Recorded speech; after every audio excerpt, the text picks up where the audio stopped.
Salut, c'est Yohan et dans cette vidéo, on va voir ensemble comment maigrir en un jour sans sport et comment de total débutant perdre de 1 à 3 kilos par semaine et chaque semaine. Si vous ne l'avez pas encore fait, cliquez dans le lien dans la description pour recevoir votre série de vidéos de la semaine uniquement disponible cette semaine. Il reste encore quelques places, on a littéralement aidé une femme de 57 ans à perdre ses 10 premiers kilos dès le tout premier mois et 57 ans, c'est pas jeune, donc cliquez en dessous dans la description. Ok, on va passer à mon tableau d'évolution de poids, que ce soit annuel, mensuel, hebdomadaire et quotidien. Et vous pouvez voir toutes les variations, que ce soit à 68, 69, etc. Et ce sur quoi j'ai envie de porter votre attention, c'est cette colonne en bas à gauche ici. Donc 70 à 65,3 kg ou ici de 70 à 68 kg. Donc 70, 65, 3, plus de 4,7 kg en moins de 4 jours. Donc comment maigrir en un jour sans sport? Je vais vous montrer exactement étape par étape comment vous allez effectuer les mêmes actions, vous allez réussir et ça garantit à 100%. Vous avez juste à suivre ce que je fais et tout sans sport. D'accord? Je vais vous montrer sur mon tableau. Vous pouvez voir sur la colonne de droite, ici, gym. Non, non, non, non, non, non. Donc pourquoi gym? Non, c'est parce que c'était la période de pandémie mondiale, les salles de sport et même activités extérieures étaient fermées. Donc il n'y a eu aucun sport effectué pour pouvoir perdre ce poids. Donc je vais vous expliquer exactement, étape par étape, comment vous allez pouvoir effectuer les mêmes actions et vous allez pouvoir obtenir les mêmes résultats. D'accord? Donc premièrement, je vais raconter un petit peu, les défis que j'ai pu rencontrer en cours de route pour que vous puissiez vous identifier et que vous aussi vous puissiez y arriver, éviter les erreurs que j'ai pu effectuer sur le trajet. D'accord? Donc lorsque j'ai commencé, je me suis fait suivre par 3 personnes, 3 coachs. D'accord? Et ces coachs venaient toutes de sortir de l'école. Et ces coachs ont empiré mes résultats. Vous auriez pu vous douter du contraire lorsque j'avais commencé cette phrase, mais les trois ont empiré mes résultats. Qu'est-ce qui s'est passé? Lorsque j'ai fait un, déjà que présentement je n'avais aucun résultat, je voulais débuter, j'ai empiré les peu de résultats que j'avais déjà au moment présent, d'accord? Donc je me suis dit, c'est peut-être ma faute, je vais aller voir chez d'autres personnes, peut-être que l'erreur vient de moi, on va voir ce qui se passe pour comment maigrir en un jour sans sport. Donc je suis allé voir deux autres personnes et l'erreur venait bien d'eux. Ces trois personnes manquaient de trois composants importants. Le premier, la passion. Toute personne à succès vont vous le dire, il faut de la passion pour continuer dans une industrie sur le long terme. On peut changer d'entreprise, mais sur une industrie, il faut de la passion pour tenir 5, 15, 10, 20 ans. D'accord? Il en faut. Deuxième, elles ne savaient pas comment partager leurs connaissances. Quelque chose qui est important et qu'on doit enseigner à l'école, surtout dans des filières comme ça où on doit coacher des gens et partager des connaissances. Le troisième, c'était elles n'avaient pas les résultats physiques que je désirais avoir. Mais je me suis dit, elles ont les connaissances. Ça peut m'aider, donc on va faire avec et on va voir ce qui va se passer. Ça a été une totale erreur. Et je vais vous expliquer pourquoi. La racine, c'était l'école. La plupart des recherches et études effectuées sont effectuées dans les pays du nord de l'Europe, aux États-Unis ou encore en Chine et on n'a pas toujours accès aux informations venant de Chine. Le temps que ces informations soient traitées, genre choisies par le gouvernement, la société, etc., pour être adaptées à la société, etc., qu'elles soient triées entre les autres informations économiques, etc., qui sont beaucoup plus importantes que la santé passe en dernier, ça met 3 à 5 ans. Mise à jour des manuels scolaires et de la structure scolaire, 2 à 3 ans supplémentaires, donc 7 ans. Le fait que les profs se mettent à jour et on puisse transmettre ces connaissances aux élèves, encore 4, 3, 4, 5 ans. D'accord? Donc du total de 11 à 12 ans pour que vous puissiez avoir ces informations de la part de l'école. C'est comme à l'époque en médecine, on se disait ah tout le monde a les connaissances, etc. Alors que non, on se rend compte qu'on a beaucoup plus de connaissances maintenant. Et ce que je vais vous apprendre maintenant pour comment maigrir en un jour sans sport, ça va être effectuer beaucoup moins d'actions et obtenir beaucoup plus de résultats qui va vous aider sur le long terme. Donc soyez vraiment conscient de ça. C'est pas en faisant plus qu'on obtient plus, c'est en faisant moins et mieux qu'on obtient plus. On prend les anciennes informations comme en médecine et on enlève le surplus, on garde que l'essentiel. D'accord? Donc ces trois personnes, la troisième avait des résultats qui m'intéressaient. Ce que j'ai fait, c'est que je lui ai dit, dis-moi qui t'a appris, je vais aller contacter cette personne. Il m'a donné le contact, cette personne vit en Norvège et j'ai contacté cette personne de Norvège immédiatement. D'accord?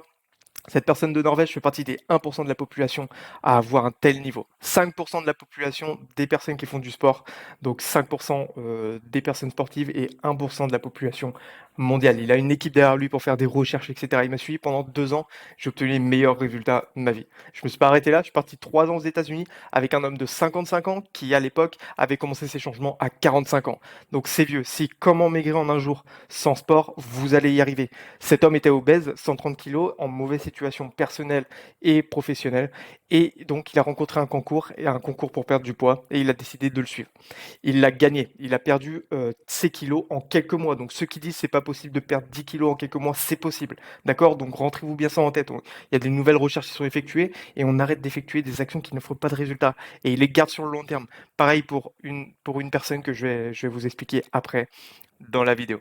D'accord. Cette personne m'a suivi pendant 3 ans et ce qu'elle a fait, c'est que après le concours, elle a été invitée à un groupement d'entrepreneurs parce qu'elle avait gagné le concours et elle s'est dit si j'ai changé mes résultats physiques, pourquoi je ne pourrais pas le faire dans ma vie personnelle et professionnelle. Et du coup, pendant ces 10 ans, de 45 à 55 ans, il a changé sa vie de cette manière et je vais vous apprendre comment dans cette vidéo parce qu'on va s'en servir pour comment maigrir en un jour sans sport. D'accord. Donc, cette personne m'a appris une chose. D'abord, comme chez le dentiste, lorsque vous allez faire des efforts sur vous, d'accord, comme un dentiste, tous les dentistes vont vous dire vous allez prendre votre brosse à dents de manière souple. Donc du côté effort, vous n'allez pas tenir de manière ferme, souple, d'accord. Ensuite, de haut en bas, donc de manière optimale, pas d'avant en arrière, de haut en bas, bien entre les dents, d'accord. Et troisième, en termes de temps, vous n'allez pas vous brosser les dents pendant 1 heure, vous allez déchausser vos dents, écarter vos gencives et casser votre émail. Il faut bien le faire pendant 5 minutes maximum, d'accord. Donc pareil avec votre physique et je vais vous expliquer tout de suite. La première étape pour comment maigrir en un jour sans sport, vous allez immédiatement, si vous voulez maigrir en un jour sans sport, comment maigrir en un jour sans sport, diminuer votre nombre de repas. C'est important, d'accord. 3 repas maximum, 2 repas optimum et un repas de temps en temps si vous le souhaitez, c'est optionnel, d'accord. Ne le faites pas tout le temps. Ensuite, la deuxième règle, ça va être de ne pas grignoter pendant les repas. C'est très important et je vais vous expliquer une anecdote. Avec 40 à 60% des personnes que je suis pour perdre du poids font cette erreur, d'accord. 40 à 60% des personnes que je suis font cette erreur. Elles, après avoir choisi par exemple 2 repas, parce que vous souvenez, moins de repas, 3 max, 2 optimal, 1 de temps en temps si vous le souhaitez. Elles choisissent par exemple 2 repas pour cet exemple-ci. Ensuite, après leur dernier repas, donc le soir à 6 h, 7 h, etc., l'heure que vous souhaitez, elles vont manger un bout de chocolat, un tout petit carré de chocolat devant la série télé, en regardant la télé, un tout petit bout de chocolat. Et les 2 excuses que je reçois, c'est: «Ça va, c'est qu'un bout de chocolat, ça va pas m'empêcher de maigrir», et la deuxième, ce que je reçois, c'est: «Ça fait partie de mon dernier repas», sauf que non, c'était 3 heures après et vous devez bien comprendre que ça va sécréter la libération de sucre gastrique, sécréter la libération de l'insuline et au final, ce que ça va faire, c'est que vous allez arrêter de perdre du poids alors que vous aviez déjà commencé à perdre du poids après votre dernier repas. Ce petit chocolat, ce petit carré de chocolat peut vous empêcher de perdre du poids pendant 1 heure, 2 heures, 3 heures, dépendant de l'ampleur du grignotage, d'accord. Ce que je veux que vous fassiez, c'est que vous enleviez de votre vocabulaire ce mot grignotage et que vous le remplaciez par repas, d'accord. La langue française a des mots qui veulent toutes dire la même chose. Remplacez par repas, c'est tout. Ok. Arrêtez de faire des trucs compliqués pour au final regrouper des choses simples. Arrêtez, d'accord. Faut pas, grignoter est égal à repas, d'accord. Ça vous empêcher de maigrir. Donc je leur disais, c'est d'accord. Vous aviez fait 2 repas plus un carré de chocolat 3 heures après le dernier repas, ce qui faisait 3 repas. Donc on est toujours dans les 3, d'accord. Vous considérez le grignotage comme un repas, même un petit carré de chocolat.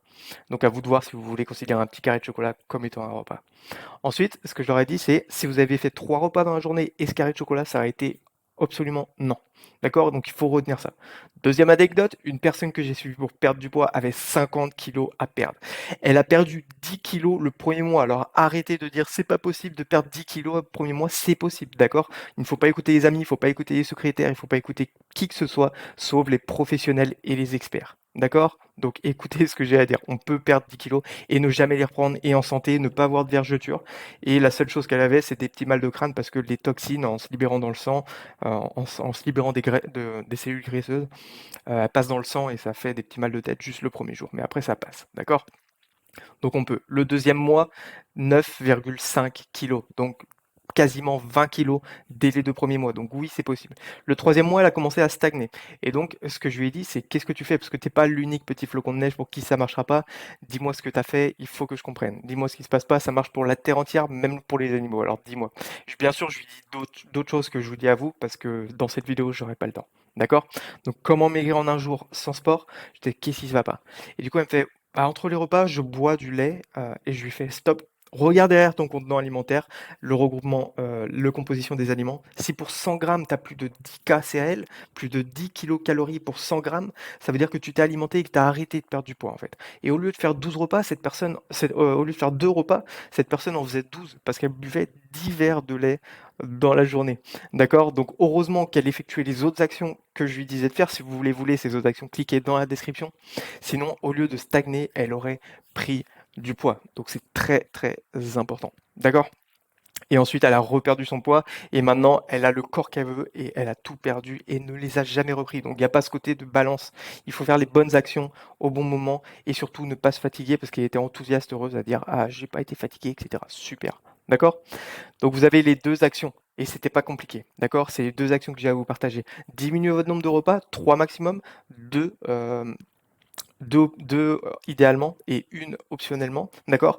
Et la deuxième règle, pas de grignotage, d'accord? Si vous faites du grignotage, vous considérez ça comme des repas, donc ne faites pas 12 repas comme la personne que je disais et faites attention à ça, d'accord? Donc une chose très importante, si vous comment maigrir en un jour sans sport?